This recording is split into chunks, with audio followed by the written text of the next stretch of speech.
গেল বছর মালয়েশিয়ায় বসবাসরত অবৈধ অভিবাসীদের নিজ দেশে ফিরতে অভিবাসী প্রত্যাবাসন কর্মসূচি নামে একটি প্রোগ্রাম চালু করে দেশটির সরকার, যার মেয়াদ শেষ হয় 31শে ডিসেম্বর। তবে এই সময়ের মধ্যে যারা নিজ দেশে ফিরতে পারেনি, শুধুমাত্র তাদের জন্য চলতি বছরের 21শে মার্চ পর্যন্ত পুনরায় এই কর্মসূচির মেয়াদ বাড়িয়েছে মালয়েশিয়া সরকার।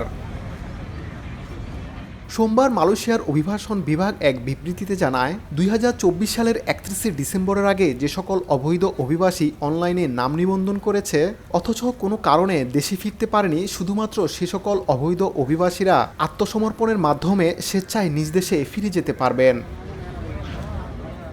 কোনো রকম নথিপত্র ছাড়া মালয়েশিয়ায় প্রবেশ করে থাকলে তাদের 500 রিঙ্গিত, আর সম্প্রতি যাদের ভিসার মেয়াদ শেষ হয়েছে তাদের জন্য 300 রিঙ্গিত নির্ধারণ করা হয়েছে। তবে অভিবাসন বিভাগ যেসব অবৈধ অভিবাসীদের বিভিন্ন স্থান থেকে আটক করে সাজার আওতায় এনেছে, তারা এই কর্মসূচিতে অংশগ্রহণ করতে পারবে না। মোহাম্মদ আব্দুল কাদের, সময় সংবাদ, কুয়ালালামপুর, মালয়েশিয়া।